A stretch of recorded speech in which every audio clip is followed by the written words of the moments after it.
Muy buenos días a todos. Continuamos con nuestra lectura del libro El faro del fin del mundo. Parte 2. El desenlace. El aviso Santa Fe había salido de Buenos Aires el 19 de febrero, llevando a bordo el relevo del faro de la isla de los Estados. Favorecida por el viento y el mar, la travesía fue muy rápida. La gran tempestad, que duró casi 8 días, no se había extendido más allá del estrecho de Magallanes. El comandante Lafayette no había sentido sus efectos, llegando a su destino con algunos días de anticipación. 12 horas más tarde hubiera sido inútil perseguir a la banda de Congret, porque la goleta estaría en pleno océano. El comandante Lafayette no dejó que pasara la noche sin ponerse al corriente de lo que había sucedido en la bahía de Elgor durante los 3 pasados meses. Si Vázquez estaba a bordo, sus camaradas Felipe y Morris no le acompañaban. El otro, John Davis, era completamente desconocido. El capitán del Santa Fe les hizo entrar en su camarote y dijo dirigiéndose a Vázquez: «El faro se ha encendido tarde». «Hace 9 semanas que no funciona», respondió Vázquez. «¿9 semanas? ¿Qué significa esto? ¿Y sus 2 compañeros?» Felipe y Morris no existen. 21 días después de la partida del Santa Fe, el varo no tenía más que un torrero, mi comandante. Vázquez relató lo acontecido, que había sido teatro la isla de los Estados. Una banda de piratas, bajo las órdenes de un tal Congret, hacía varios años que estaba instalado en la bahía de Elgor, atrayendo los navíos hacia los arrecifes del Cabo San Juan, recogiendo los restos de los naufragios y asesinando a los supervivientes. Nadie sospechó su presencia durante el tiempo que duró la construcción del faro, porque los bandidos se habían refugiado en el Cabo San Bartolomé, extremo occidental de la isla. Cuando partió el Santa Fe y los torreros quedaron solos, la banda Congret remontó la bahía de Elgor en una goleta que por casualidad cayó en su poder. Minutos después de fondear en la caleta, Morris y Felipe caían muertos sobre la cubierta del barco pirata. Si Vázquez escapó a la catástrofe fue porque encontrase en aquel momento en la cámara de cuarto.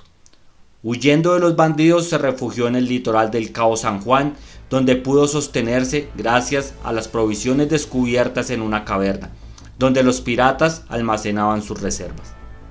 Luego, Vázquez refirió el naufragio del Century, a la suerte que tuvo de poder salvar el segundo de a bordo, y cómo vivieron los dos esperando la llegada del Santa Fe.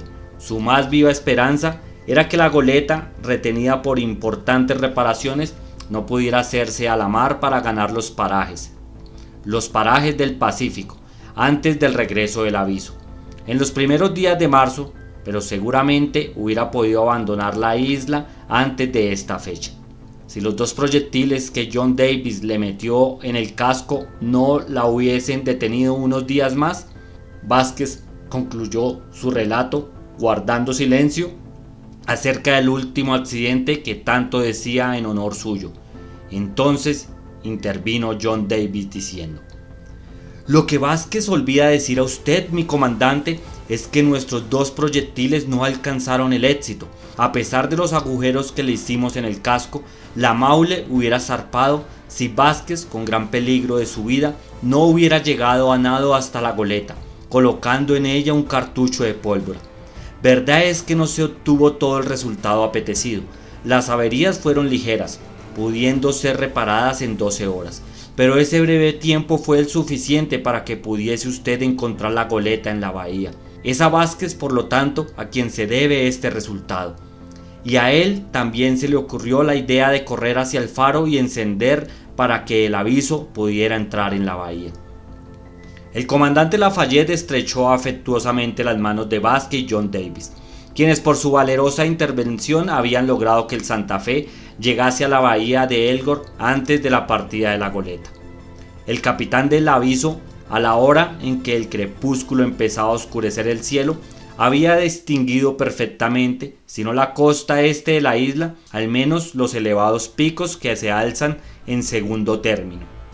Se encontraba entonces a unas 10 millas y contaba con estar en el fondadero 2 horas más tarde. Era el momento en que el Santa Fe había sido divisado por John Davis y Vázquez.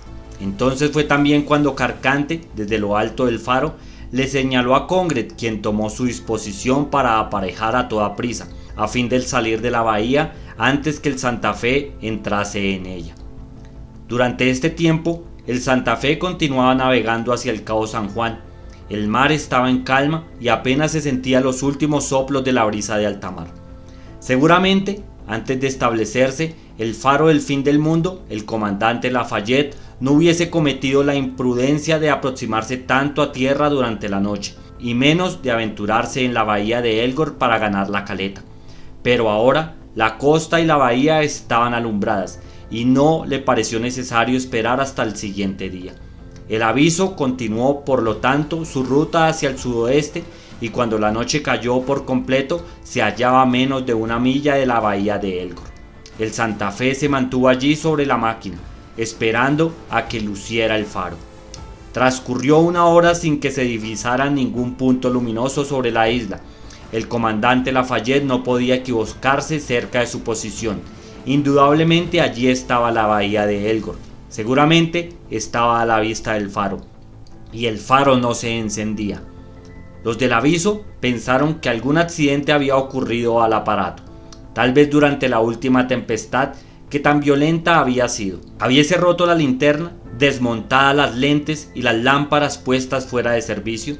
No se les pudo pasar por la mente que los terreros habían sido víctimas del ataque de una banda de piratas, que 2 de ellos hubiesen caído bajo los golpes de los asesinos, y que el tercero se hubiera visto obligado a huir para no sufrir la misma suerte. Yo no sabía qué hacer, dijo el comandante Lafayette. La noche era muy oscura y no podía aventurarme en la bahía. No tenía más remedio que mantenerme a distancia hasta que amaneciera. Mis oficiales, mi tripulación, todos éramos presa de mortal ansiedad, presintiendo alguna desgracia. Por último, a eso de las 9, el faro brilló. El retraso debía depender de algún accidente. Entonces ordené aumentar la presión y puse la proa hacia la entrada de la bahía. Unas horas después el Santa Fe entraba en ella. A 1,5 millas de la caleta encontré fondeando un barco que parecía abandonado. Iba a enviar unos cuantos hombres a bordo, cuando resonaron disparos desde la galería del faro. Comprendimos que los torreros eran atacados y que se defendían probablemente contra la tripulación de aquella goleta. Hice mugir la sirena para asustar a los agresores, y 1/4 de hora después el Santa Fe echaba el ancla. «A tiempo, mi comandante», dijo Vázquez. «Lo que no hubiera podido hacer si usted no hubiese arriesgado su vida para alumbrar el faro. Ahora la goleta estaría en alta mar. Nosotros no la hubiésemos visto salir de la bahía, y esos miserables se nos hubieran escapado». Conocida bien pronto la historia por todos los del aviso, Vázquez y John Davis no cesaron de recibir entusiastas felicitaciones. La noche se pasó tranquilamente, y el día siguiente Vázquez conoció a los 3 torreros que iban a relevar a sus compañeros en el servicio del faro.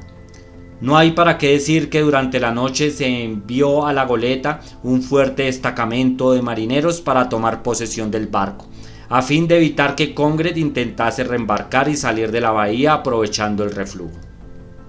El comandante Lafayette comprendió que era necesario, para garantizar la seguridad de los torreros del faro, purgar la isla de los bandidos que la infectaban, y que después de la muerte de Carcante y de Vargas era un número de 13, comprendido entre ellos su jefe Congred. Dada la extensión de la isla, la persecución sería larga y acaso no se tuvo todo el éxito deseado. ¿Cómo era posible que la tripulación del Santa Fe pudiera dar una batida en regla? Seguramente que Congred y sus compañeros no cometerían la imprudencia de volver al Cabo San Bartolomé en prevención de que hubiera sido descubierto el secreto de su retiro, pero disponían del resto de la isla, y tal vez transcurrieran semanas y aún meses antes que se capturara a todos los individuos de la banda. Y sin embargo, el comandante Lafayette estaba en el deber de no abandonar la isla antes de dejar a los torreros al abrigo de toda agresión y de haber asegurado el funcionamiento regular del faro. Lo que en verdad podía precipitar el resultado era la situación en que Congred y los suyos iban a encontrarse. No les quedaba provisiones ni en la caverna del Cabo San Bartolomé ni en la bahía de Elgor. El comandante Lafayette, guiado por Vázquez, pudo comprobar que, cuanto menos, en esta última no existían ninguna reserva de galletas, salazón ni conservas de ninguna clase. Todo lo que quedaba de víveres había sido transportado a bordo de la goleta, que fue conducida a la caleta por los marineros del Aviso. La caverna no conservaba más que restos de naufragio, telas, vestidos, utensilios que también fueron transportados a los almacenes del Faro. Aún admitiendo que Congress fuese durante la noche a registrar su antiguo alojamiento, era seguro que nada había de encontrar provechoso para su bienestar en la isla. Tampoco debían disponer de armas de caza, dada la cantidad de fusiles y municiones encontrados a bordo de la Carcante. Se verían forzados, por lo tanto, a no alimentarse más que de la pesca, y en tales condiciones no tardarían en rendirse o en morirse de hambre. Empezaron inmediatamente las pesquisas. Destacamentos de marineros, a las órdenes de un oficial o de un contramaestre, se dirigieron los unos hacia el interior de la isla y el resto hacia el litoral. El comandante Lafayette se trasladó al cabo San Bartolomé, donde no encontró vestigio alguno de la banda. Transcurrieron varios días sin descubrir la presencia de ningún pirata, cuando en la mañana del 10 de marzo llegaron al Faro 7 miserables pescadores extenuados por el hambre. Recibidos a bordo del Santa Fe, donde se les dio alimento, quedaron bajo guardia en la imposibilidad de huir. 4 días después, el segundo, Riegal, que visitaba la costa meridional en el alrededor del Cabo Western, descubrió 5 cadáveres, entre los cuales Vázquez pudo reconocer a 2 de los chilenos de la banda. Los restos que se encontraron en sus inmediaciones atestiguaban que habían tratado de alimentarse de pescados y de crustáceos, pero por ninguna parte se descubrieron carbones ni cenizas, siendo evidente que no se habían podido procurar lumbre. En fin, en la tarde del siguiente día, un poco antes de ponerse el sol, un hombre apareció en medio de las rocas que bordeaba la caleta, a menos de 500 metros del faro. Estaba casi en el mismo sitio donde Vázquez y John Davis habían estado en observación la víspera de la llegada del Aviso. Este hombre era Congress. Vázquez, que se paseaba con los nuevos torreros, le reconoció enseguida y exclamó: ¡Allí está! ¡Allí está! Al oír este grito, acudió el comandante Lafayette con su segundo, John Davis, y algunos marineros se habían lanzado en su persecución, y todos pudieron ver la silueta de aquel jefe, único superviviente de la banda que mandaba. ¿Qué venía a hacer en aquel lugar? ¿Por qué se mostraba tan sin reserva? ¿Era su intención rendirse? No debía forjarse ilusiones sobre la suerte que le esperaba. Sería conducido a Buenos Aires, donde pagaría con su cabeza toda una existencia de robos y de crímenes. Congress permanecía inmóvil sobre la roca más elevada, contra la cual rompía el mar dulcemente. Sus miradas recorrían la caleta. Cerca del Aviso pudo ver aquella goleta que la suerte le había enviado tan oportunamente al cabo San Bartolomé y que un azar contrario se la había arrebatado. ¿Qué de pensamientos debían amontonarse en aquel cerebro? ¿Qué de amarguras? De no haber llegado el Santa Fe, ya estarían en pleno Pacífico, donde le hubiera sido más fácil sustraerse a todas las preocupaciones y asegurar su impunidad. Se comprende el interés que el comandante Lafayette tenía en apoderarse de Congress.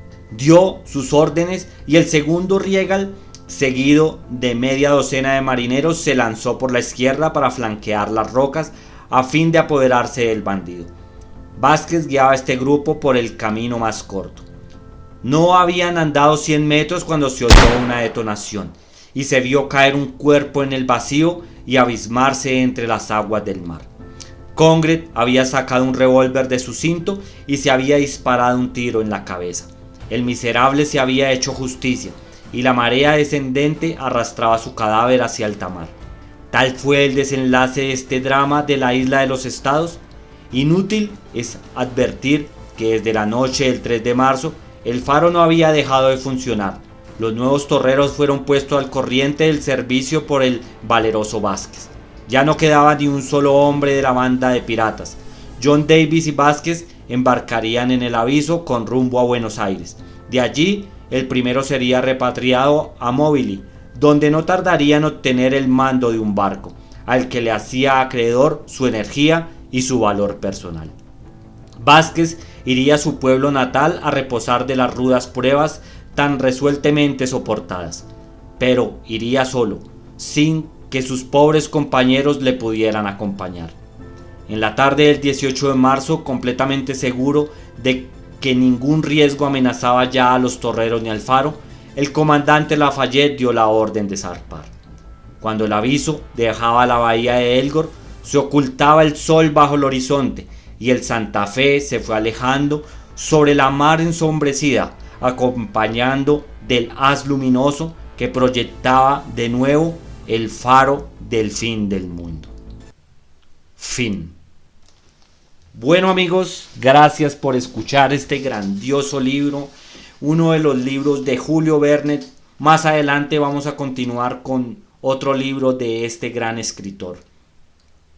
Gracias por escucharme. No olviden por favor dejarme en sus comentarios, compartir los videos, suscribirse y darle me gusta a los audios. Gracias por escucharme. Hasta la próxima.